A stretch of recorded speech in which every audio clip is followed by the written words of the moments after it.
എല്ലാവർക്കും നമസ്കാരം. നമ്മൾ കഴിഞ്ഞ വീഡിയോയിൽ പറഞ്ഞത് ശിവഗിരി ഒരു ആമുഖം എന്നുള്ളതാണ്. വരുന്ന ചില വീഡിയോകളിലൂടെ നമ്മൾ പറയാൻ ശ്രമിക്കുന്നത് ശിവഗിരിയെക്കുറിച്ചുള്ള മറ്റ് കാര്യങ്ങളാണ്.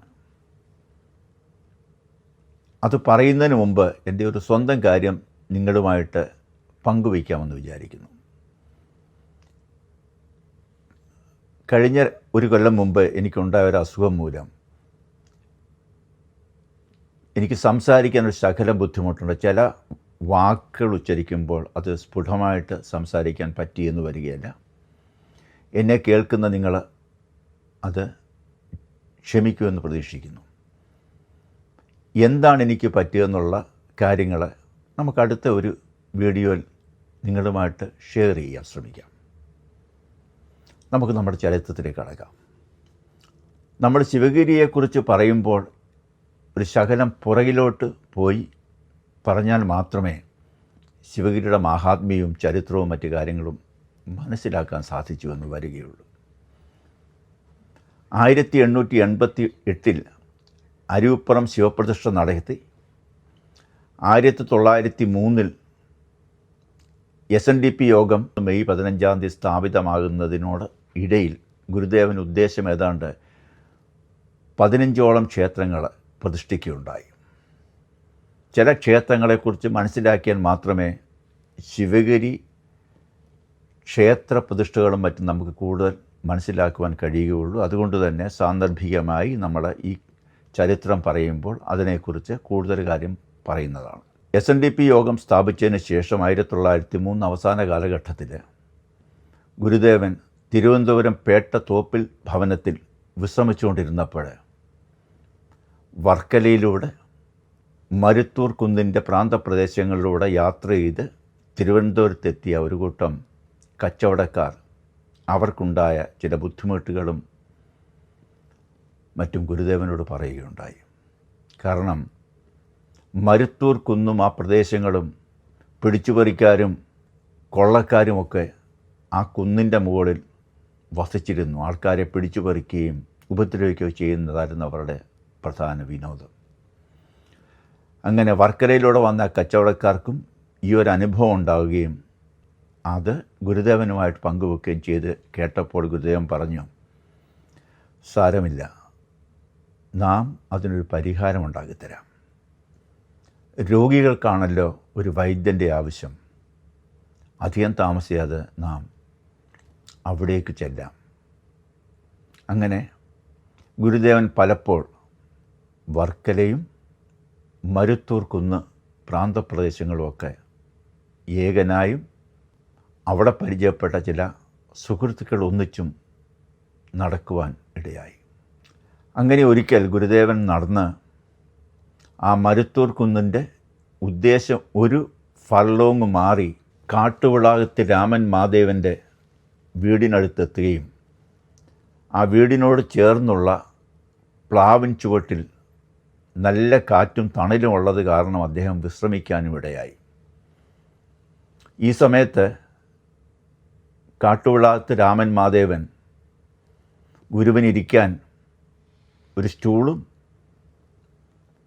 ചൂട് കൊള്ളാതിരിക്കാൻ ഒരു പുരയും കെട്ടിക്കൊടുത്തു. ഗുരുദേവൻ അവിടെ ആയിരുന്നു പലപ്പോഴും ഇരിക്കാറുണ്ടായിരുന്നത്. ഈ സന്ദർഭത്തിൽ ഗുരുദേവനെ സന്ദർശിക്കാൻ അസംഖ്യം ഗുരുദേവ ഭക്തന്മാർ എത്തിക്കൊണ്ടിരുന്നു. കാരണം ഞാൻ മുമ്പേ പറഞ്ഞല്ലോ, 1888 ശേഷം ഗുരുദേവൻ ഏതാണ്ട് 15ഓളം ക്ഷേത്രങ്ങൾ സ്ഥാപിച്ചതിന് ശേഷമാണ് വർക്കലയിലെത്തിയത്. ഇതിനോടകം തന്നെ ഗുരുദേവനെ ഈശ്വര തുല്യം ആരാധിക്കുന്ന അസംഖ്യം ആൾക്കാർ കേരളത്തിൽ അങ്ങോളം ഇങ്ങോളം ഉണ്ടാകുകയും അതിൽ കുറച്ച് ഗുരുദേവ ഭക്തരെ ആൾക്കാർ ഗുരുദേവനെ സന്ദർശിക്കുന്ന വേളയിൽ അവരാരും വെറും കൈയോടല്ല വന്നുകൊണ്ടിരുന്നത്. പഴവർഗ്ഗങ്ങളും കിഴങ്ങ് വർഗ്ഗങ്ങളും പാലും മറ്റ് സാധന സാമഗ്രികളോട് വന്നുകൊണ്ടിരുന്നത്. ഇവർ അത് ഗുരുദേവനെ കാണിക്ക വെക്കും. പഴവർഗ്ഗങ്ങളിൽ 1 or 2 കഴിച്ചതിന് ശേഷം ബാക്കി കാര്യങ്ങൾ അവിടെ കൂടിയിരുന്ന ആൾക്കാർക്ക് അദ്ദേഹം എടുത്ത് കൊടുക്കുകയും ചെയ്യുമായിരുന്നു. അങ്ങനെ ഒരിക്കൽ രാമൻ മാധവൻ്റെ ഭാര്യ ഗുരുദേവന് വേണ്ടി ചേമ്പ് പുഴുങ്ങി പാല് കാച്ചി ഭർത്താവായ രാമൻ മാധവൻ്റെ കൈവശം കൊടുത്തു വിട്ടു. സാധാരണഗതിയിൽ കിട്ടുന്ന ആഹാരം ഗുരുദേവൻ അന്നേരം തന്നെ കഴിക്കാറുണ്ട്, പാലും കുടിക്കാറുണ്ട്. എന്നാൽ ആ ദിവസം രാമൻ മാധവൻ കൊണ്ടുവന്ന ചേമ്പ് പുഴുങ്ങിയത് കഴിച്ചിട്ട് പാല് വേണ്ട, വെള്ളം മതിയെന്ന് ഗുരുദേവൻ പറഞ്ഞു. അത് കണ്ടപ്പോൾ രാമൻ മാധവന് വളരെ അത്ഭുതമായിപ്പോൾ. ഇന്നെന്താ ഗുരുദേവൻ പാല് കുടിക്കാതെ, സാധാരണ ഞാൻ അല്ലല്ലോ എന്ന്. മാധവൻ പലപ്പോൾ നിർബന്ധിച്ച് ചോദിച്ചപ്പോൾ ഗുരുദേവൻ പറഞ്ഞു, ഞാൻ പറയാം, പക്ഷേ വീട്ടിൽ ചെന്ന് ഭാര്യയുമായിട്ട് വഴക്കുണ്ടാക്കരുതെന്ന് പറഞ്ഞു. ഇപ്പോൾ രാമൻ മാധവൻ വിചാരിച്ചു, എന്താ പറ്റുന്ന ഇത്, എങ്കിലും ഗുരു പറഞ്ഞതാണല്ലോ എന്ന് കേട്ട് രാമൻ മാധവൻ പറഞ്ഞു, ഞാൻ വഴക്കൊന്നും ഉണ്ടാകുന്നില്ല, അങ്ങ് പറയുമെന്ന് പറഞ്ഞു. അപ്പോൾ ഗുരുദേവൻ പറഞ്ഞു, ഈ പാല് കാച്ചിക്കൊണ്ടിരുന്നപ്പോൾ രാമൻ്റെ ഭാര്യ ഒന്ന് തുമ്മി, അതിനകത്ത് ശകലം തുപ്പൽ വീണിട്ടുണ്ട്, അതുകൊണ്ടാണ് ഞാൻ കുടിക്കുന്നില്ല എന്ന് പറഞ്ഞു. അപ്പോൾ അത് നിങ്ങൾക്ക് തന്നെ ഒന്ന് ആലോചിക്കാം. ഈ അടുക്കളയും ഗുരുദേവൻ ഇരിക്കുന്ന സ്ഥലവും തമ്മിൽ കുറച്ച് ദൂരമുണ്ട്. ഗുരുദേവൻ എങ്ങനെ ഇത് അറിഞ്ഞു? അത് നിങ്ങൾ സ്വയം ആലോചിക്കുക. അതിനെക്കുറിച്ച് ഞാൻ കൂടുതൽ പറയുന്നില്ല. നമുക്ക് നമ്മുടെ ചരിത്രത്തിലേക്ക് കടക്കാം. അങ്ങനെ രാമൻ മാധവൻ്റെ വീടിനോടടുത്തുള്ള ആ പ്ലാവും ചൂട്ടിലിരുന്നപ്പോൾ ഒരു ദിവസം ഗുരുദേവൻ നേരെ മുൻപിൽ കണ്ട ആ മല ചൂണ്ടിക്കാണിച്ചിട്ട് പറഞ്ഞു, നമുക്ക് പോകേണ്ടത് അവിടേക്കാണ്, മരുത്തൂർ കുന്നിലേക്ക്. അതുകൊണ്ട് മരുത്തൂർ കുന്നിൻ്റെ മുകളിൽ എനിക്കൊരു ചെറിയൊരു പുര കെട്ടിത്തരണം, എനിക്ക് അങ്ങോട്ട് പോകണം എന്ന് പറഞ്ഞു. ഗുരുദേവ ഭക്തരായ ആൾക്കാരും ആ സമയത്ത് സന്നിഹിതനായിരുന്ന ശ്രീ പരമേശ്വര മേനോൻ, അദ്ദേഹം തൃശ്ശൂർ കോടതിയിലെ വക്കീലാണ്. പിൽക്കാലത്തെ ഗുരുദേവ ശിഷ്യനായ ധർമ്മ തീർത്ഥസ്വാമികൾ, അദ്ദേഹമൊക്കെ ചേർന്ന് മരുത്തൂർ കുന്നിൻ്റെ മുകളിൽ ഗുരുദേവനൊരു പർണശാല കെട്ടിക്കൊടുത്തു. ഇത് 1904 വർഷമാണ്. അങ്ങനെ ഗുരുദേവന് ആ പർണശാല ഇരിക്കുകയും അതിനോട് ചുറ്റുപാട് കൃഷികളും മറ്റും ചെയ്യാൻ തുടങ്ങി.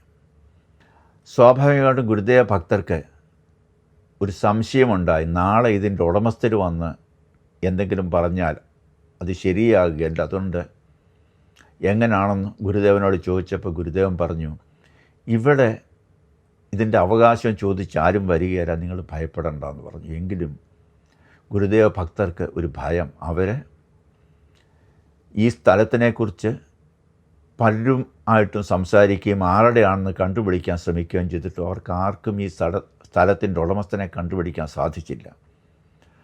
അതിനുശേഷം അവർ ഈ സ്ഥലത്തിനെക്കുറിച്ച് അറിയാൻ വർക്കല ചിറയൻകീഴ് താലൂക്കിൽപ്പെട്ട സ്ഥലമായതുകൊണ്ട് അവിടുത്തെ രജിസ്റ്റർ കച്ചേരിയിലും മറ്റും ചെന്ന് നോക്കിയപ്പോൾ അവർക്ക് മനസ്സിലായത് ഈ സ്ഥലം ഗവൺമെൻറ് അഥവാ തിരുവിതാംകൂർ കുടുംബം ആർക്കും എഴുതി കൊടുത്തിട്ടില്ല എന്ന്. രാജ്യഭരണത്തിന് കീഴിൽ കിടക്കുന്ന വസ്തുവാണ്. അവരുടൻ തന്നെ രാജാവിനെ സമീപിക്കുകയും ആ സ്ഥലം ഗുരുദേവൻ്റെ പേരിൽ എഴുതി മേടിക്കുകയും ചെയ്തു. ഇതറിഞ്ഞ് അതിൻ്റെ ചുറ്റുപാടുമുള്ള ഉടമസ്ഥർ അവരുടെ സ്വന്തം സ്ഥലങ്ങളും ഗുരുദേവൻ്റെ പേരിൽ ഇഷ്ടദാനം കൊടുത്തു. അങ്ങനെ ഗുരുദേവനെ പർണശാലയിൽ താമസിച്ചു തുടങ്ങിയപ്പോൾ ഗുരുദേവന് ആദ്യം ഒരു ശിഷ്യനെ കിട്ടി. ആളിൻ്റെ പേരാണ് പപ്പുശാന്തി. പിൽക്കാലത്ത് ഗുഹാനന്ദപുരം ഷൺമുഖ ദാസസ്വാമികൾ എന്ന് അദ്ദേഹം അറിയപ്പെടും. അതിനുശേഷം കൊല്ലം രാമസ്വാമികൾ, ശാന്തലിംഗസ്വാമികൾ, ശിവലിംഗസ്വാമികൾ തുടങ്ങിയവർ ഗുരുദേവ ശിഷ്യരായിട്ട് അവിടെ കൂടി. അങ്ങനെ ഗുരുദേവ മഠം ആദ്യത്തെ സ്ഥാപിതമായി എന്ന് പറയാം. അനൗദ്യോഗികമായിട്ടാണെങ്കിലും മഠം എന്ന വാക്കിനർത്ഥം നമുക്കൊക്കെ അറിയാം.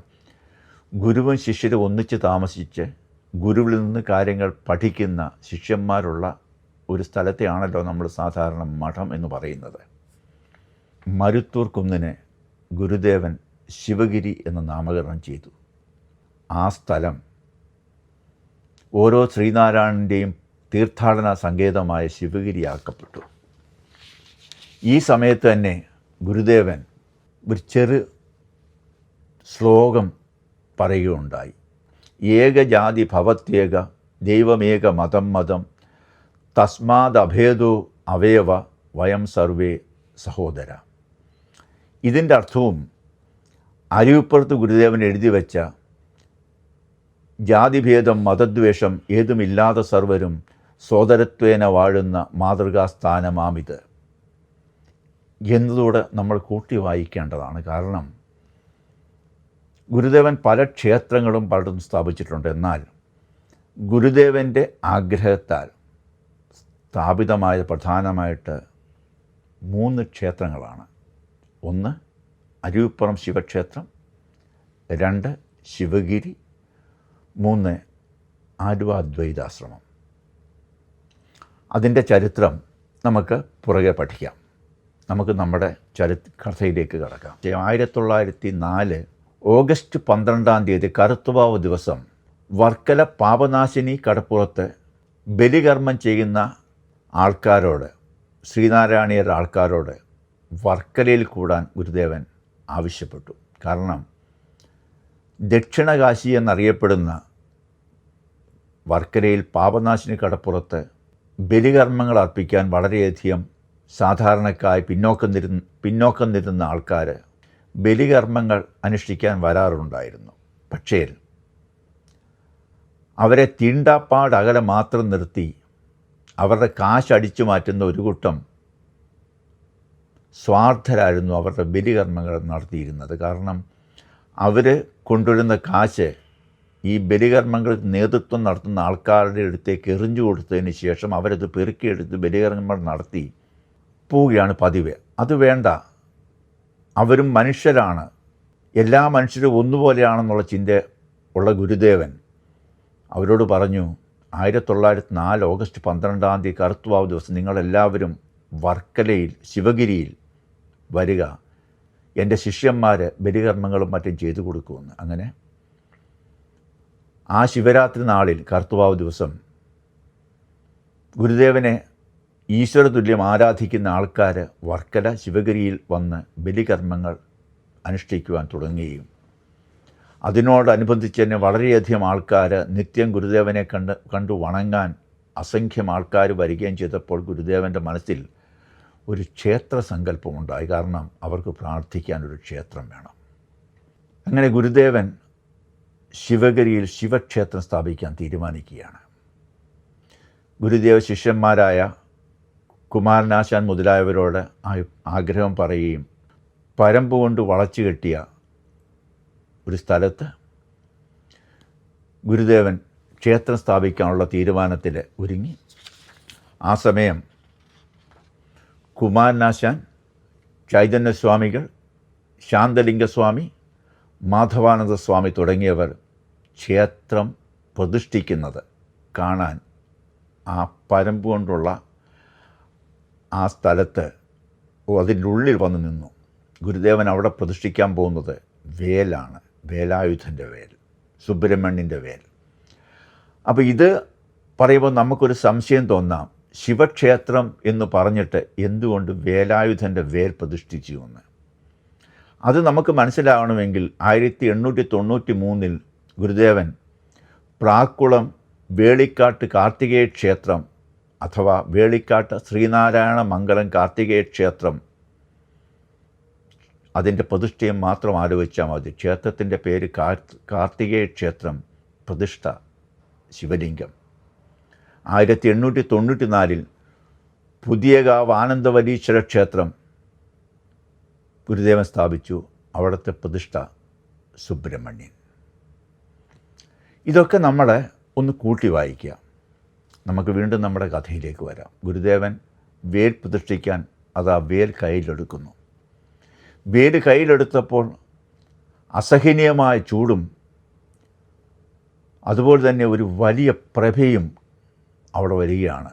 ഇത് കാണാൻ നിന്ന കുമാരനാശാൻ മുതലായ ആൾക്കാർക്ക് ആ ചൂട് കാരണം അവിടെ നിൽക്കാൻ വയ്യാത്ത ഒരു അവസ്ഥയാകുകയും അവരെ ഓടി മാറുകയും ചെയ്തു. തിരിച്ച് കുമാരനാശാനെ ഒക്കെ വന്ന് നോക്കുമ്പോൾ, ആ ചൂട് കുറഞ്ഞതിന് ശേഷം വന്ന് നോക്കുമ്പോൾ ഗുരുദേവൻ അവിടെ വേല് പ്രതിഷ്ഠിച്ചു കഴിഞ്ഞു. ഇതാണ് ഗുരുദേവൻ വർക്കലയിൽ നടത്തിയ, ശിവഗിരിയിൽ നടത്തിയ ആദ്യ പ്രതിഷ്ഠ. അതിനുശേഷം നമുക്കൊക്കെ അറിയാം ഗുരുദേവൻ അവിടെ ചെയ്ത മറ്റു കാര്യങ്ങൾ. ക്ഷേത്ര പ്രതിഷ്ഠകൾ കൊണ്ട് ഗുരുദേവൻ ഉദ്ദേശിക്കുന്ന വെറും ആരാധനാ കേന്ദ്രം മാത്രമല്ല. അതുകൊണ്ട് തന്നെ വർക്കലയിൽ ശിവഗിരിയിൽ തൊട്ടുകൂടാത്തും തീണ്ടിക്കൂടാത്തും നിൽക്കുന്ന ആൾക്കാർക്ക് അവരുടെ കുട്ടികൾക്ക് പഠിക്കാൻ വേണ്ടി ഒരു പാഠശാല ഗുരുദേവൻ സ്ഥാപിച്ചു. നമ്മൾ ഇന്ന് പറയുന്ന ഹരിജനങ്ങൾക്കും മറ്റും അന്ന് വിദ്യ അഭ്യസിക്കുവാനുള്ള അവകാശമില്ലായിരുന്നു. ഗുരുദേവൻ അവർക്ക് പഠിക്കുവാൻ വേണ്ടി, അവരുടെ കുട്ടികൾക്ക് പഠിക്കുവാൻ വേണ്ടി വിദ്യാലയം സ്ഥാപിച്ചു. അതുകൊണ്ടും തീർന്നില്ല. ഗുരുദേവൻ ഒരുപക്ഷേ ഇന്ത്യ ചരിത്രത്തിൽ പോലും ആദ്യമായി